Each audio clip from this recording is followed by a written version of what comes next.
Hello everybody, and how are you doing? My name is Sandor and I am filling in for Ritik as he is currently on vacation to India. Although I am reading for him, he wrote the paper and all first-person references will, unless indicated, be a reference towards his thoughts and beliefs, not mine. Today we will yet again be looking at another Mandela Effect, the Tiananmen Square massacre, the Tank Boy essentially. So what is the Tank Boy Mandela Effect? So basically it's a specific example of a phenomenon called the Mandela Effect. If you don't know what that is... Kill your son!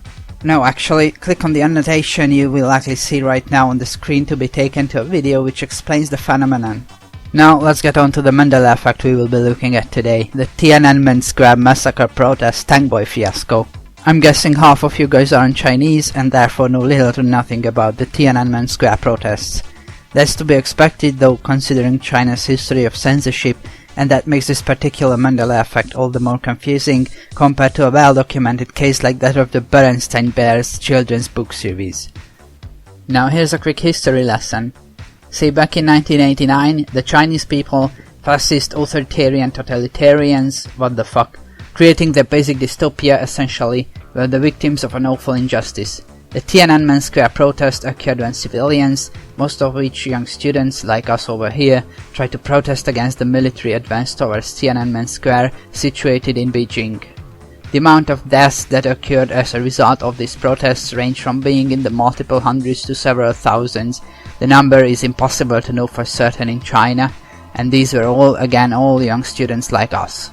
The issue here was that the problem occurring in Tiananmen Square was one of even larger proportions. The militarization of the country as a response to other problems was a core worry for most people here. Whilst the incredibly truthful Chinese government attests that no deaths happened in Tiananmen Square, perhaps a bigger thing is the amount of people currently incarcerated for taking part in this protest. I should take the time to clarify that it is claimed that all of these people suffer from a mental illness. It's like they took George Orwell's Animal Farm in 1984 and used them as instruction manuals. However, amidst the gory deaths, yes, this reminds me of Tokyo Gore Police actually. Whatever, amidst the gory deaths, there was one hero. A man who literally stood up against the evil dictating machines.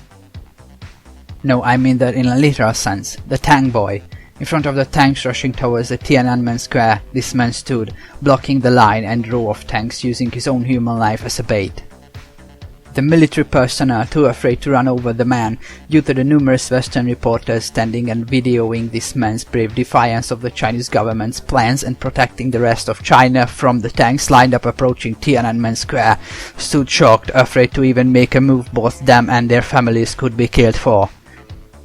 Reporters grabbed pictures and snaps, videos being taken of the man as he danced in front of the tanks, obstructing the military force.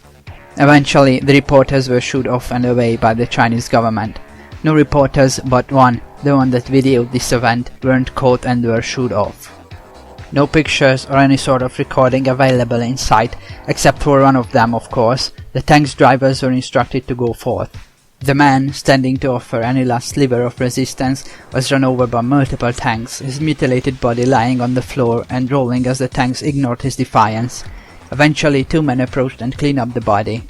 That violent and gory scene was on TV and haunts people to this very day. Except it doesn't. You see, however much you may or may not remember the previous events occurring, they are not the real ones that took place. Not only was the tankman not run over, instead he was actually ushered away from the tank by another man. And contrary to the popular belief, the tankman was holding not a briefcase, as one Reddit user remembers, but rather some sort of bag, perhaps a shopping bag actually. Imagine that for a second, you're buying groceries for your soon-to-be executed family, and the next second you're standing up against China's military. Continuing on. So, was the tankman ever killed? We don't know for sure, but we do know that he was pulled aside by a man.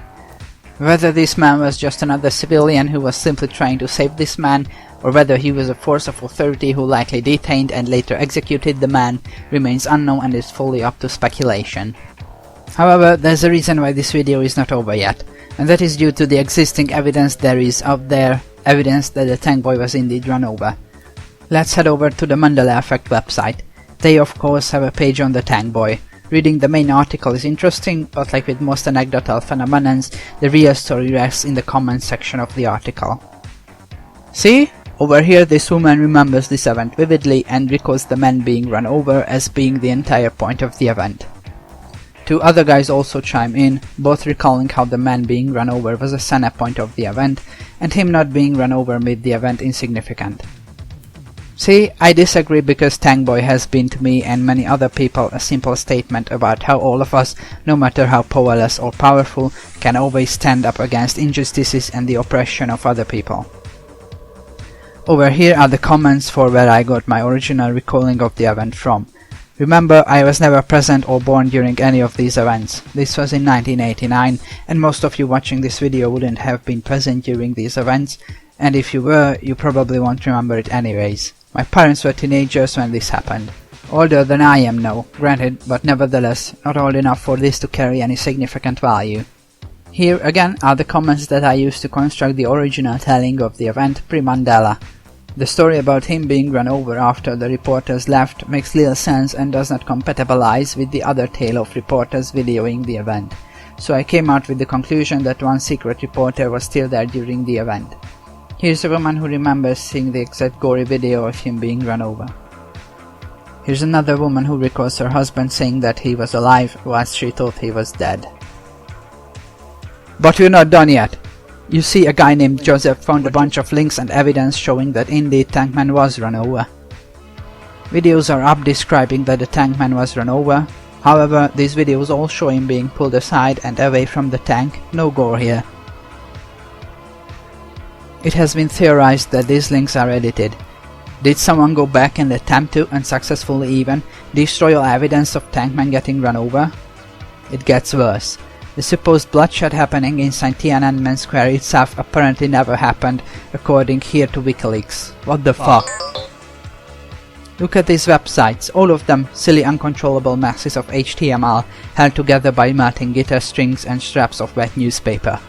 None of these websites work or are even partially functional, much less. A bloke here claims that the entirety of the Tiananmen Square massacre never happened. The incredulity of the deaths and the wide range in reported amounts of deaths are also included here. Is this Tank Boy?